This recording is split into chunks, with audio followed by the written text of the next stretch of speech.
नमस्कार दोस्तों। बिहार की राजनीति और अपराध की दुनिया में कुछ घटनाएं ऐसी होती हैं जो समय के साथ भुला दी जाती हैं, लेकिन उनकी सिरहन कभी कम नहीं होती है। साल 1999 में पटना में हुई शिल्पी जैन और गौतम सिंह हत्याकांड ऐसी ही एक घटना है।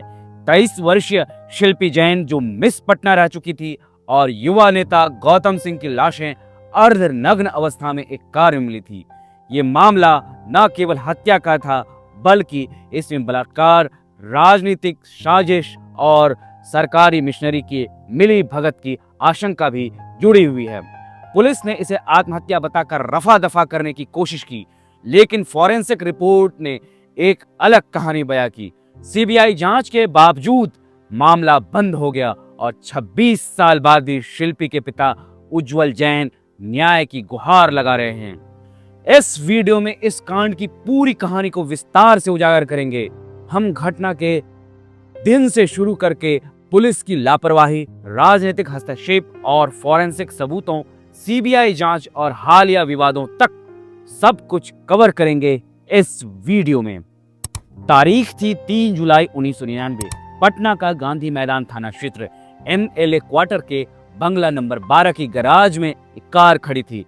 रात करीब 9 बजे किसी ने पुलिस को सूचना दी कि कार में 2 लाशें पड़ी हैं। पुलिस पहुंची तो दृश्य देखकर सभी स्तब्ध रह गए। कार में 23 साल की शिल्पी जैन और गौतम सिंह की लाशें अर्धनग्न हालत में थी। शिल्पी के शरीर पर चोट के निशान थे और ऐसा लग रहा था कि किसी ने उन्हें बुरी तरह से पीटा था। गौतम सिंह भी घायल थे। शिल्पी जैन पटना की एक प्रतिष्ठित परिवार से ताल्लुक रखती थी। वो मिस पटना का खिताब जीत चुकी थी और एक उभरती हुई मॉडल थी। गौतम सिंह भी एक युवा नेता थे जो राजनीति में कदम रख रहे थे। दोनों के बीच दोस्ती थी, लेकिन इस घटना ने पूरे पटना में सनसनी फैला दी। हर कोई पूछ रहा था ये हत्या है या आत्महत्या, और अगर हत्या है तो किसने की और क्यों की। वहीं मौके पर जब पुलिस पहुंचती है तो पुलिस के पहुंचने से पहले ही आरजेडी विधायक साधु यादव और उनके समर्थक पहुंच जाते हैं। साधु यादव उस वक्त बिहार के मुख्यमंत्री राबड़ी देवी के सगे भाई थे और लालू प्रसाद यादव के साले।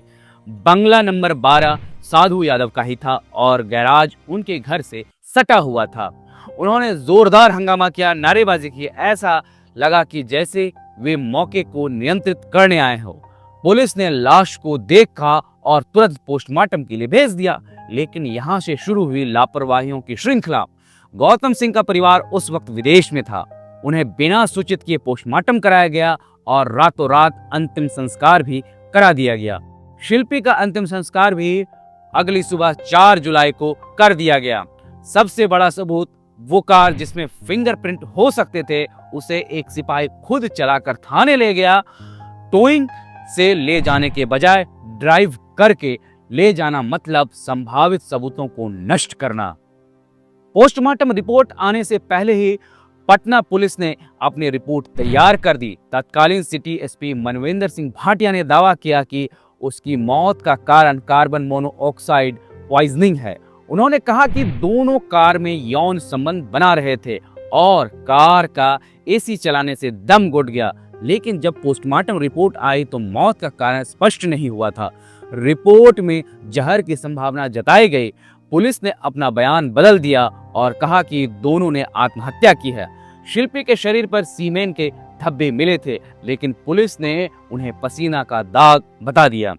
पटना में अफवाहें फैलने लगे कि शिल्पी के साथ बलात्कार हुआ है और हत्या को आत्महत्या बताकर मामले को दबाया जा रहा है। विपक्षी पार्टियां सड़कों पर उतर आए। शक की सुई साधु यादव पर घूम गई, क्योंकि गैराज उनका था। आरोप लग रहे थे सरकारी अमला साधु को बचाने में लगा हुआ है।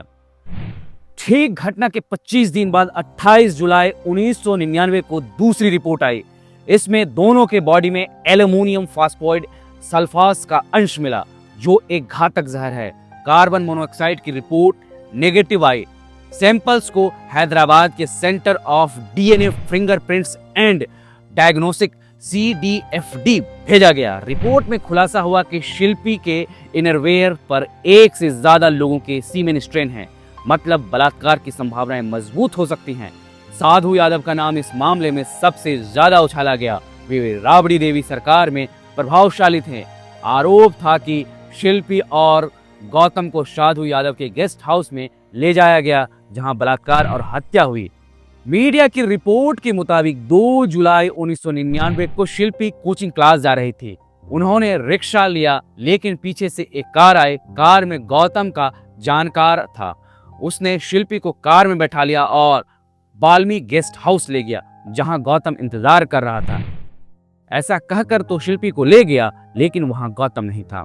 जब ये खबर गौतम को लगी तो वो दौड़े दौड़े एमएलए क्वार्टर पहुंचा, क्योंकि उसे मालूम था कि इस क्वार्टर में क्या होता है। जब गौतम वहां पहुंचा तो 4-5 लोग शिल्पी के साथ ज्यादती कर रहे थे। गौतम ने विरोध किया, लेकिन उन्होंने गौतम को भी पीटा और दोनों को मार डाला। गेस्ट हाउस उस वक्त नेताओं के अय्याशी का अड्डा था। साधु यादव पर आरोप लगे कि वे इसमें शामिल है। विपक्ष ने सरकार पर दबाव डाला। आखिरकार सितंबर 1999 में राबड़ी देवी ने मामला सीबीआई को सौंप दिया। सीबीआई ने जांच शुरू की, लेकिन पटना पुलिस ने पहले ही कई सबूत नष्ट कर दिए थे। कार साफ कर दिया, फिंगरप्रिंट्स नहीं लिए गए। सीबीआई ने फॉरेंसिक रिपोर्ट पर फोकस कर दिया। शिल्पी के इनरवेयर पर 2 सीमेन स्ट्रेम मिले, एक गौतम का था, दूसरा अज्ञात। गौतम के दोस्तों मनीष, राकेश, पंकज, एसपी सिंह और अशोक यादव के ब्लड सैंपल लिए गए, लेकिन कोई मैच नहीं हुआ। शिल्पी के चाचा सजल कुमार जैन का भी टेस्ट हुआ, लेकिन नतीजा नेगेटिव आया। सीबीआई ने साधु यादव से कई बार ब्लड सैंपल मांगा, लेकिन उन्होंने मना कर दिया। कहा कि उनके खिलाफ साजिश है। सीबीआई कोर्ट जा सकती थी, लेकिन नहीं गई। जांच 1999 से 2004 तक चली। सीबीआई ने परिवार, दोस्तों से पूछताछ की, लेकिन कोई लीड नहीं मिला। फॉरेंसिक एक्सपर्ट ने कहा कि सीमेन स्ट्रेन की उम्र पता नहीं लगाई जा सकती है। 2004 के अंत में सीबीआई ने क्लोजर रिपोर्ट दाखिल की और रिपोर्ट में कहा कि सीमेन स्ट्रेन पुराने थे, शरीर पर संघर्ष के निशान नहीं। मौत का कारण एल्युमिनियम फास्फोरेट पॉइजनिंग है और ये आत्महत्या है। रिपोर्ट धारा 173C सीआरपीसी के तहत कोर्ट में पेश की गई और मामले को बंद करने की मांग की गई। क्लोजर रिपोर्ट से हंगामा मच गया। शिल्पी के भाई प्रशांत जैन ने 2005 में पटना हाई कोर्ट में याचिका दायर की, लेकिन 5 जनवरी 2006 को उनका अपहरण हो गया। 1 हफ्ते बाद उन्हें अचानक पटना की सड़कों पर छोड़ दिया गया। इसके बाद वे इतने डर गए कि उन्होंने याचिका आगे नहीं बढ़ाई। मामला हमेशा के लिए बंद हो गया। लेकिन इस बीच कुछ अनसुलझे सवाल हैं जो आज भी लोगों के जहन में हैं। पहला है, कोई अर्धनग्न होकर आत्महत्या क्यों करेगा? दूसरा है, पुलिस को गैराज में लाश की सूचना किसने दी? तीसरा है, साधु यादव पुलिस से पहले कैसे पहुंच गए? चौथा, कार को ड्राइव करके थाने क्यों ले जाया गया? पांचवा, पोस्टमार्टम और अंतिम संस्कार में इतनी जल्दबाजी क्यों हुई? वहीं साधु यादव ने डीएनए टेस्ट मना क्यों किया? सीबीआई कोर्ट क्यों नहीं गई? सातवां, आखिर सीमेन स्ट्रोन किसके थे? ये सवाल बताते हैं कि जांच में बड़ी लापरवाही की साजिश हुई।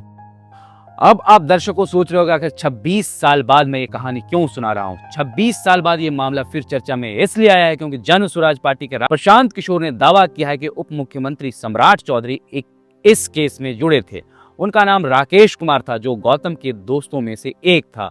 राकेश कुमार हाजीपुर का रहने वाला था और आइसक्रीम का बिजनेस करता था। सम्राट चौधरी ने इस आरोप को जब सुना तो उसने साफ इससे इनकार किया और बताया कि ये बेबुनियाद है। ये दावा बिहार चुनाव से पहले आया है, जिससे राजनीति गर्म हो गई है। क्या ये पुराना मामला फिर खुलेगा या फिर एक राजनीतिक स्कोरिंग मात्र है? वहीं शिल्पी जैन के पिता उज्जवल जैन 26 साल से न्याय की लड़ाई लड़ रहे हैं। वे कहते हैं कि मेरी बेटी की लाश अर्धनग्न थी, पुलिस के बिना जांच सुसाइड बता दिया, फिंगरप्रिंट्स नहीं लिए, कार साफ कर दी, बड़े नाम जुड़े थे, इसलिए सब चुप हो गया। जिस दिन सही जांच होगी बहुत कुछ सामने आएगा। वहीं उनकी आंखों में आज भी एक सवाल है, आखिर मेरी बेटी को किसकी सजा मिली? बहरहाल दोस्तों, इस एपिसोड में इतना है। मिलते हैं अगले वीडियो में। लेकिन आज भी सवाल है कि शिल्पी जैन और गौतम सिंह की हत्या किसने की? अगर आप हमारा ये वीडियो फेसबुक पे देख रहे हैं तो फेसबुक पेज लाइक कर लें। अगर आप हमारा ये वीडियो यूट्यूब पर देख रहे हैं तो यूट्यूब चैनल दी न्यूज़ 9X को सब्सक्राइब कर लें। मिलते हैं अगले वीडियो में, तब तक के लिए नमस्कार।